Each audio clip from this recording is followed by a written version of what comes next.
आपका हमारी आध्यात्मिक यात्रा में हार्दिक स्वागत है।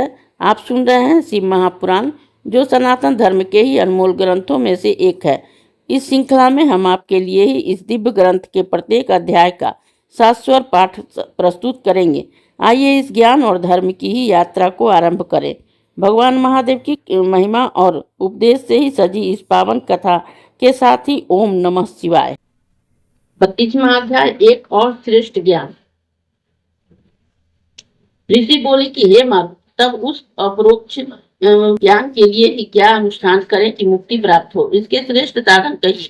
वायु बोले कि शिव की उपासना ही परम धर्म है, इसके श्रेष्ठ अनुष्ठान ही सर्वदा ही मोक्षप्रद है, उसे क्रम से ही करें। क्रिया, जप, ध्यान और ज्ञान का ही उत्तरोत्तर साधन करें। उसके 5 पर्व हैं और 5 प्रकार हैं। उन प्रकारों से करने पर वह ही परम धर्म होता है, वह साधन प्राप्त हो जाता है। परम अपरम, यह 2 धर्म वेद ने कहे हैं।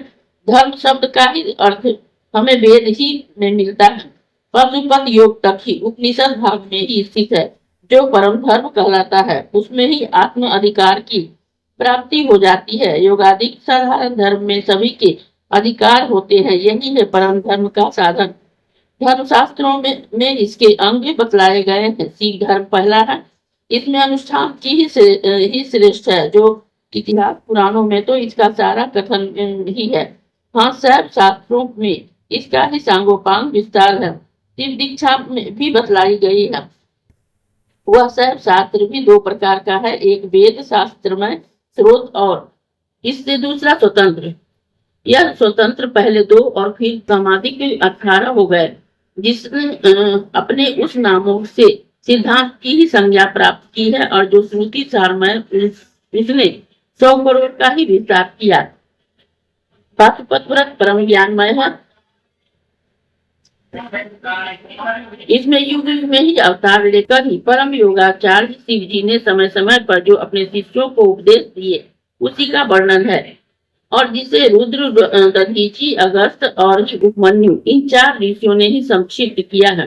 यही इन संहिताओं के प्रवर्तक हैं। वे पाशुपत व्रतधारी थे, जिनकी हजारों संतानों को ही गुरुत्व प्राप्त हुआ है। उनका कहना है कि चरमादि वेद से ही आत्मा 4 प्रकार के का है। उन्होंने कहा है कि पाशुपत योग निश्चय ही शिव को प्रकट कराता है।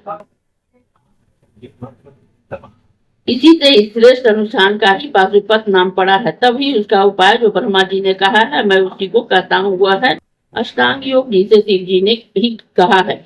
इस योग से ही एक साथ ही दैवी बुद्धि प्राप्त हो जाती है, फिर तो परम ज्ञान प्राप्त हो जाता है और उस पर भी शिव जी शीघ्र ही प्रसन्न हो जाते हैं। फिर तो उसका प्रसाद परम योग को दे उस शिव को ही प्रत्यक्ष कर देता है, जिनके ही प्रत्यक्ष होने से संसार का कारण मुक्त हो जाता है। मुक्त होकर वह शिव के समान हो जाता है। ब्रह्मा जी ने ही अलग अलग 8 उपाय कहे हैं। उनके शिव, महेश्वर, रुद्र, पितामह, विष्णु, ब्रह्मा, संसार, वैद और सर्वज्ञ परमात्मा, ये मुख्य नाम 8 है, जो सभी शिव का ही प्रतिपादन करते हैं। इसमें ही सांत्यातीत से क्रमशः 5 तो शिव के प्रतिपादक है। शिव, महेश्वर, रुद्र, विष्णु और ब्रह्मा ये ही उपाधिकारी है। शिवादि संज्ञक है। उपाधि दूर हो जाए तो सारा वेद ही निवृत्त हो जाए। इसी से ही वे नित्य पद हैं। तब तो ही पद वाले हैं और तब और अनित्य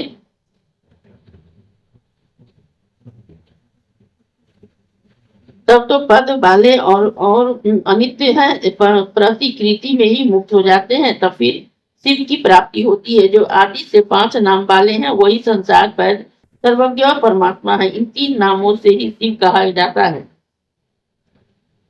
प्रकृति 23 तत्वों कही गई है, परंतु वह पुरुष जो 25वां हुआ है उससे भी परे है। वाच्य वाचक भेद वहीं से प्रारंभ होता है, वही प्रकृति में लीन होकर ही भोग में प्रतिष्ठित है। परंतु प्रकृति लीनता से ही परे है और वही साक्षात महेश्वर है। त्रिगुण तत्व की ही सारी माया उसी अविनाशी पुरुष की है। माया में ही विक्षोभ करने वाले महेश्वर के संबंध से ही युक्त वही नारायण पुरुष है। उन्हीं को ही कालात्मक परमात्मादि स्थूल और सूक्ष्म कहा गया है। सतनाम दुख का है और जो दुख के कारण का नाश करे वह रुद्र है। विद्वानों ने कहा है कि वही परम कारण शिव है। उनके रुद्र होने का भी यही कारण है कि शिव तत्व से ही लेकर भूत पर्यंत उस सब में ही अधिष्ठित है। जैसे चाहे उसका साधन करे, वही संसार के वैद है।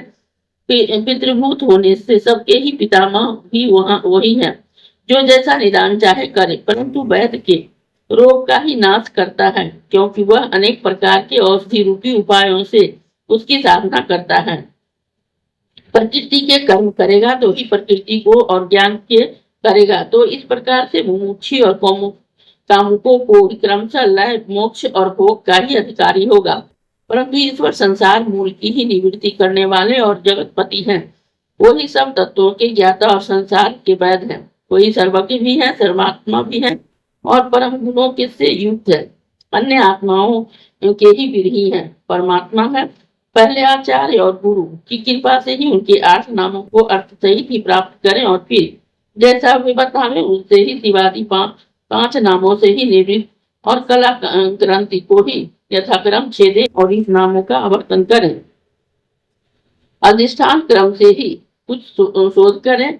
नामों का आप प्राणायाम करें, मूलाधार को जागृत कर भ्रू मध्य ब्रह्मरंध्र में प्रवेश कर 8 आकारों का ही उनका वेदन करें। इसे गुरु से सीखे, अर्धनारीश्वर के दर्शन करें, नमाष्टक से उनका हृदय में ध्यान करें। स्वस्थ चित्त हो पुरुषों से ही उन 8 नामों का पूजा और जप करें और तब भी आत्म निवेदन करें तो पशुपद ज्ञान की प्राप्ति हो जाती है और वह मुक्त हो जाता है। इस अध्याय के श्रवण हेतु आपका हृदय से धन्यवाद। हम आशा करते हैं कि शिव महापुराण की यह दिव्य कथा आपको आध्यात्मिक शांति और गहन ज्ञान प्रदान कर रही होगी। कृपया अगले अध्याय के लिए हमारे साथ जुड़े रहें और अपने सुझाव एवं भावनाएं कमेंट के माध्यम से अवश्य साझा करें। धर्म, भक्ति और ज्ञान की इस पावन यात्रा में आपका साथ हमारे लिए अत्यंत मूल्यवान है। ओम नमः शिवाय। यदि यह प्रस्तुति आपको पसंद आई हो, लाइक करें, कमेंट करें, सब्सक्राइब जरूर करें, बेल आइकॉन दबाना ना भूलें ताकि अगला अध्याय आपसे छूटे नहीं। और इस पावन ज्ञान को ही शेयर करें अपने परिवार और मित्रों तक।